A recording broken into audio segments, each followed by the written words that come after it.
Hi, 2026 നമ്മുടെ CBSE ഒരു പുതിയ ഇവാലുവേഷൻ സ്കീം മുന്നോട്ട് കൊണ്ടുവരികയുണ്ടായി. ക്ലാസ് 12ൻ്റെ ഇവാലുവേഷനിലാണ് CBSE അത് ഫോളോ ചെയ്തത്. ഓൺ സ്ക്രീൻ മാർക്കിംഗ് എന്ന് പറയുന്ന ഒരു പുതിയ രീതി. അപ്പോൾ അത് ഒരുപാട് പോസിറ്റീവ് സൈഡുകളുള്ള ഒരു രീതിയാണ് ഈ ഓൺ സ്ക്രീൻ മാർക്കിംഗ് എന്ന് പറയുന്നത്. ലൈക്ക് നമുക്കതിനകത്തൊരു കംപ്ലീറ്റ് പ്രൈവസി മെയിൻറ്റെയിൻ ചെയ്യാൻ പറ്റും, ഹ്യൂമൻ എറേഴ്സിനെ റെഡ്യൂസ് ചെയ്യാൻ പറ്റും, അതേപോലെ തന്നെ കംപ്ലീറ്റ് അസസ്മെൻറ്റ് അത് പോസിബിളാണ്. അങ്ങനെ ഒരുപാട് പോസിറ്റീവ് വശങ്ങൾ ഈ OSM എന്ന് പറയുന്ന സ്കീമിനുണ്ടായിരുന്നു. പക്ഷേ എന്നിട്ടും കുറച്ചധികം പ്രശ്നങ്ങൾ റിസൾട്ട് വന്ന സമയത്ത് വിദ്യാർത്ഥികൾക്ക് നേരിടേണ്ടി വന്നു. അതുകൊണ്ട് തന്നെ CBSE 2026 റീവാലുവേഷൻ്റെ ഒരു പോസിബിലിറ്റി ഓപ്പൺ ആക്കിയിട്ടുണ്ട്.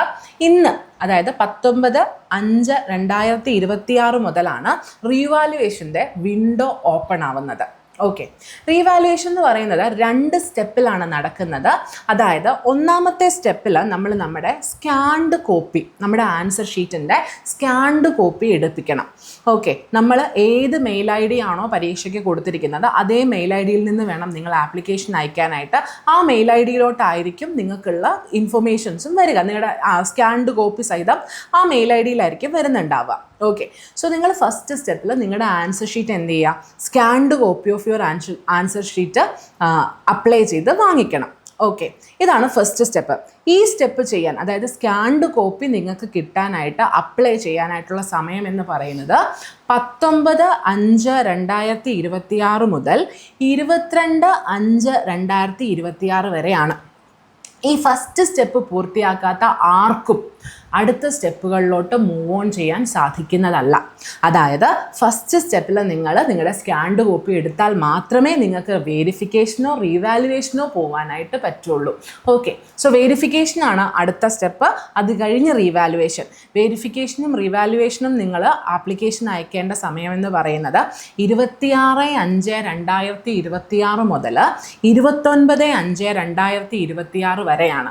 ഓക്കെ, സോ 19/5 മുതൽ 22/5 വരെ നമുക്ക് പേപ്പർ എടുപ്പിക്കാൻ, സ്കാൻഡ് കോപ്പിയെ കിട്ടാനായിട്ടുള്ള ആപ്ലിക്കേഷനുള്ള സമയവും 26 മുതൽ 29 വരെ റീവാലുവേഷൻ അപ്ലൈ ചെയ്യാനുള്ള സമയവുമാണ്.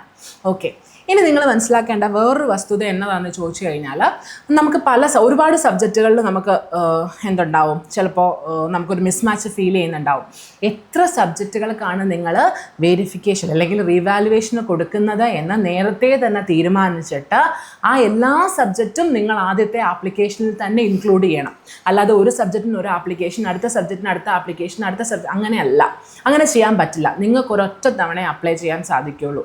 Okay, so you can apply only one time. So എത്ര സബ്ജക്ട്സുകളാണോ നിങ്ങൾ വെരിഫൈ ചെയ്യാനായിട്ട്, റീവാലുവേറ്റ് ചെയ്യാനായിട്ട് ഉദ്ദേശിക്കുന്നത്, അത്രയും സബ്ജക്ട്സ് ആദ്യത്തെ തവണ തന്നെ നിങ്ങൾ എന്ത് ചെയ്തിരിക്കണം, ഇൻകോർപ്പറേറ്റ് ചെയ്തിരിക്കണം. പറഞ്ഞത് മനസ്സിലായല്ലോ? ഓക്കെ ആണല്ലോ? യെസ്. ഇനി അടുത്ത ഒരു സാധനം എന്ന് പറയുന്നത്, എന്താണ് നിങ്ങൾ ചെയ്യേണ്ടത്? സ്കാൻഡ് കോപ്പി വേറൊരു കാര്യം കൂടെ ഞാൻ പറയാം.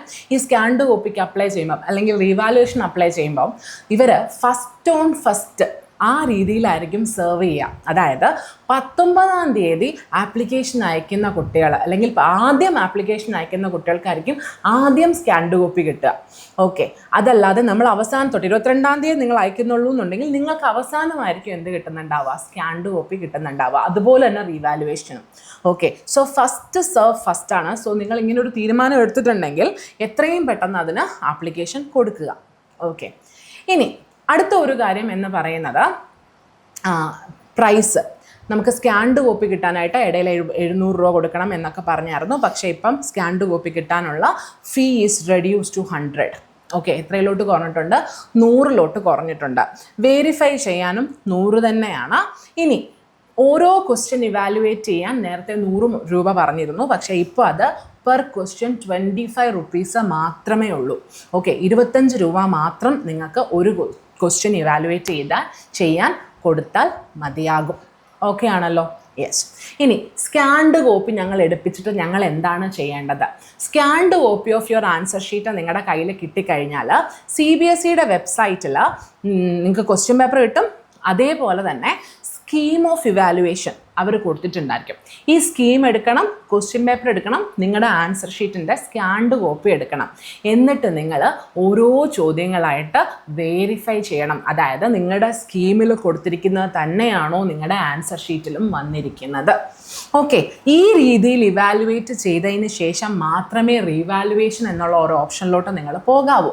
ഓക്കെ, സോ റീവാലുവേഷന് നിങ്ങൾ പോകുമ്പോൾ ഉള്ള പ്രശ്നം എന്നാന്ന് ചോദിച്ചു കഴിഞ്ഞാൽ, പണ്ട് ബെസ്റ്റായിരുന്നു എടുത്തുകൊണ്ടിരുന്നത്. അതായത് നമ്മൾ റീവാലുവേഷന് കൊടുത്തിട്ട് നമ്മുടെ മാർക്ക് കുറഞ്ഞു. അങ്ങനെയാണെങ്കിൽ നമുക്ക് ആദ്യം കിട്ടിയ മാർക്ക് അങ്ങനെ നിലനിൽക്കും, അങ്ങനെയായിരുന്നു. പക്ഷേ ഈ വർഷം ഇതിനൊരു ചെറിയ മാറ്റമുണ്ട്, അവരെടുത്ത് പറഞ്ഞിട്ടുണ്ട്.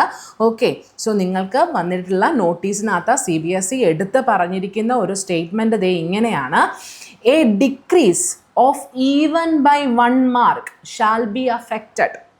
അതായത് ഒരു മാർക്കെങ്കിലും കുറഞ്ഞാൽ അത് നമ്മളുടെ മാർക്കിൽ ആ കുറഞ്ഞ മാർക്കായിരിക്കും വരുന്നുണ്ടാവുക.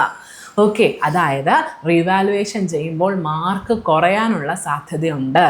അതുകൊണ്ട് തന്നെ കൃത്യമായിട്ട് സ്കാൻഡ് കോപ്പി എടുത്ത് കൃത്യമായിട്ട് വെരിഫൈ ചെയ്യുക തന്നെ ചെയ്യണം. ഓക്കെ, നിങ്ങൾ 100% ഉറപ്പുണ്ടെങ്കിൽ മാത്രം എന്ത് ചെയ്യാം, റീവാലുവേഷൻ പ്രോസസ്സിലോട്ടൊക്കെ പോകുക. പറയണ മനസ്സിലായോ? ഓക്കെ അല്ലേ? ഓക്കെ, ഇനി നിങ്ങൾക്ക് നിങ്ങളുടെ ആൻസർ ഷീറ്റ് ഒരു സ്കാൻഡ് കോപ്പി മാത്രം കിട്ടിയാൽ മതി. ഞാൻ എവിടെയാണ് എനിക്ക് മാർക്ക് പോയതെന്ന് എനിക്കൊന്ന് അറിഞ്ഞാൽ മതി. അങ്ങനെയാണെന്നുണ്ടെങ്കിൽ RTA പ്രകാരം നിങ്ങൾക്ക് നിങ്ങളുടെ സ്കാൻഡ് കോപ്പി കിട്ടാനുള്ള അവകാശമുണ്ട്. ഓക്കെ, ഈ ഒരു പ്രോസസ്സിൻ്റെ ആവശ്യമില്ല. നിങ്ങൾക്ക് റീവാലുവേഷൻ എന്നൊരു ഓപ്ഷൻ ഉണ്ടെങ്കിൽ മാത്രം നിങ്ങൾ എന്ത് ചെയ്താൽ മതി, ഈ രീതിയിൽ ഈ ഒരു പ്രോസസ്സിൽ കൂടെ പോയാൽ മതി. കാരണം റീവാലുവേറ്റ് ചെയ്യണമെന്നുണ്ടെങ്കിൽ ഫസ്റ്റ് പ്രോസസ്സിൽ എൻ്റർ ചെയ്യാത്തവർക്ക് റീവാലുവേഷനുള്ള ഓപ്ഷൻ ഇല്ല. ഓക്കെ, സോ ഇതൊരു പ്രോസസ്സാണ്. സ്റ്റെപ്പ് ബൈ സ്റ്റെപ്പ് നമുക്ക് കംപ്ലീറ്റ് ചെയ്യാനേ പറ്റൂ. ഒരു സ്റ്റെപ്പ് സ്കിപ്പ് ചെയ്ത് അടുത്ത സ്റ്റെപ്പിൽ കയറാനുള്ള ഓപ്ഷൻ ഇല്ല. വെരിഫൈ കൊടുത്തവർക്ക് മാത്രമേ റീവാലുവേറ്റ് ചെയ്യാൻ പറ്റത്തുള്ളൂ. കേട്ടല്ലോ? ഇനി നിങ്ങൾക്ക് ചുമ്മാ ആൻസർ ഷീറ്റ് കണ്ടാൽ മതി എന്നുണ്ടെങ്കിൽ ഈ പ്രോസസ്സ് ഒന്നുമില്ല. RTA വഴി നിങ്ങളുടെ ആൻസർ ഷീറ്റ് കിട്ടണമെന്ന് എന്ത് ചെയ്താൽ മതി, നിങ്ങൾ അപ്ലൈ ചെയ്താൽ മതി. ഓക്കെ അല്ലേ? പറഞ്ഞ കാര്യം മനസ്സിലായോ? ഓക്കെ, ഇനി റീവാലുവേഷന് കൊടുക്കാൻ നിങ്ങൾ വെരിഫൈ ചെയ്തു. നിങ്ങൾ വെരിഫൈ ചെയ്തപ്പോൾ നിങ്ങൾക്ക് 100% നിങ്ങൾക്ക് ഉറപ്പുണ്ട് എനിക്ക് മാർക്ക് കിട്ടാനുണ്ടെന്ന്. അങ്ങനെയാണ് റീവാലുവേഷന് കൊടുക്കുക. ഇനി അങ്ങനെ അല്ലെങ്കിൽ ചുമ്മാ ഒരു തമാശക്കൊന്നും റീവാലുവേഷന് കൊടുത്ത് കളയണ്ട. കാരണം മാർക്ക് കുറഞ്ഞാൽ ആ കുറഞ്ഞ മാർക്കായിരിക്കും റിഫ്ലക്റ്റ് ചെയ്യുന്നുണ്ടാവുക. ഓക്കെ, നിങ്ങളുടെ പഴയ മാർക്ക് നിലനിർത്തുകയില്ല. ഓക്കെ ആണല്ലോ? പറഞ്ഞ കാര്യം മനസ്സിലായല്ലോ? ഓക്കെ, അതുകൊണ്ട് ചിന്തിച്ചിട്ട് മാത്രം റീവാലുവേഷന് കൊടുക്കുക, ആപ്ലിക്കേഷൻ കൊടുക്കുക.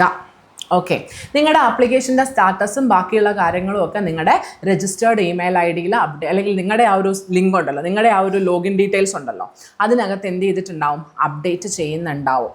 ഓക്കെ ആണല്ലോ? ഇനി റീവാലുവേഷന് ശേഷം നിങ്ങൾക്കൊരു രീതിയിലും എന്തുണ്ടാവില്ല, റിവ്യൂവോ അപ്പീലോ ഉണ്ടാവുകയില്ല. അതവരെടുത്ത് പറഞ്ഞിട്ടുണ്ട്. The result of the revaluation will be final and no appeal or review against revaluation will be entertained. Okay, so revaluation is final. അതിനപ്പുറം ഇനി നമുക്കൊരു ഓപ്ഷൻ ഇല്ല എന്നാണ് സാരം. ഓക്കെ ആണല്ലോ? പറഞ്ഞ കാര്യം മനസ്സിലായില്ലേ? ഓക്കെ, അപ്പോൾ ഇത്രയും കാര്യങ്ങൾ ശ്രദ്ധിക്കുക. ഇനി ഞങ്ങൾക്ക് മാർക്ക് കൂടി. ഓക്കെ, ഞങ്ങൾ റീവാലുവേഷൻ കൊടുത്തു, ഞങ്ങൾക്ക് മാർക്ക് കൂടി. ഇനി എന്താണ് ഞങ്ങൾ ചെയ്യേണ്ടത്? നിങ്ങൾക്ക് മാർക്ക് കൂടി അല്ലെങ്കിൽ മാർക്ക് കുറഞ്ഞാലും ഇത് ബാധകമാണ് കേട്ടോ. നിങ്ങളുടെ മാർക്കിൽ ഒരു വേരിയേഷൻ വന്നു എന്നുണ്ടെങ്കിൽ ഇപ്പോൾ നിങ്ങൾക്ക് കിട്ടിയിരിക്കുന്ന സ്കോർ കാർഡുകൾ നിങ്ങൾ തിരികെ സബ്മിറ്റ് ചെയ്യണം. ഓക്കെ, എന്നിട്ട് CBSE നിങ്ങൾക്ക് മാർക്ക് തിരുത്തിയ പുതിയ സ്കോർ കാർഡുകൾ ഉടനെ തന്നെ എന്ത് ചെയ്യും, അയച്ച് തരും. പിന്നെ അവർ വേറൊരു കാര്യം കൂടെ പറയുന്നുണ്ട്, ഇതിൽ ഡിലേ ഉണ്ടാവാം, പ്രോസസ്സിൽ ഡിലേ ഉണ്ടാവാം. അത്തരത്തിലുള്ള ഡിലേകൾക്കൊന്നും CBSE റെസ്പോൺസിബിലിറ്റി ഏറ്റെടുക്കില്ല എന്ന രീതിയിലും എന്ത് ചെയ്യുന്നുണ്ട്, അവരിവിടെ പറയുന്നുണ്ട്. ഓക്കെ, അപ്പോൾ നിങ്ങൾ ശ്രദ്ധിക്കേണ്ട കാര്യം, ആദ്യത്തെ സ്കാൻഡ് കോപ്പി എടുത്താൽ മാത്രമേ നമുക്ക് റീവാലുവേഷനിലോട്ട് പോകാൻ പറ്റുള്ളൂ. പിന്നെ CBSE പറയുന്ന രീതിയിൽ തന്നെ കൃത്യമായിട്ട് വേണം നിങ്ങൾ ഈ ആപ്ലിക്കേഷൻസ് എല്ലാം എന്ത് ചെയ്യാനായിട്ട്, സബ്മിറ്റ് ചെയ്യാനായിട്ട്. ഓക്കെ, എന്തെങ്കിലും ഒരു മിസ്റ്റേക്ക് CBSE പറഞ്ഞതിൽ നിന്ന് നിങ്ങൾ വരുത്തുകയാണെന്നുണ്ടെന്നുണ്ടെങ്കിൽ നിങ്ങളുടെ ആപ്ലിക്കേഷൻ റിജക്റ്റ് ആവും. ഓക്കെ ആണല്ലോ? അതേപോലെ തന്നെ മാർക്ക് കുറഞ്ഞാൽ കുറഞ്ഞ മാർക്കായിരിക്കും അടയാളപ്പെടുത്തുന്നുണ്ടാവുക, അല്ലാതെ പഴയ മാർക്ക് സസ്റ്റെയിൻ ചെയ്യിക്കത്തില്ല. ഓക്കെ ആണല്ലോ. സോ ഇത്രയും കാര്യങ്ങളാണ് CBSEയുടെ റീവാലുവേഷന് നിങ്ങൾ കൊടുക്കുന്ന സമയത്ത് നിങ്ങൾ ശ്രദ്ധിക്കേണ്ടത്. അപ്പം മറക്കല്ലേ, 19 മുതൽ 22 വരെയാണ് നമുക്ക് സ്കാൻഡ് കോപ്പി അപ്ലൈ ചെയ്യാനുള്ള സമയം. 26 മുതൽ 29 വരെയാണ് റീവാലുവേഷൻ അപ്ലൈ ചെയ്യാനുള്ള സമയം. 100% ഉറപ്പുണ്ടെങ്കിൽ മാത്രം റീവാലുവേഷൻ്റെ പരിപാടിയിലോട്ട് പോകുക. മാർക്ക് കുറയാൻ സാധ്യതയുണ്ട്. ഓക്കെ അല്ലേ? പറഞ്ഞ കാര്യങ്ങളൊക്കെ മനസ്സിലായില്ലേ? അപ്പം എന്തെങ്കിലും സംശയം ഉണ്ടെങ്കിലുണ്ടല്ലോ താഴെ തന്നിരിക്കുന്ന നമ്പറിൽ കോൺടാക്ട് ചെയ്യാൻ മറക്കല്ലേ. ഓക്കേടാ മക്കളെ. So by.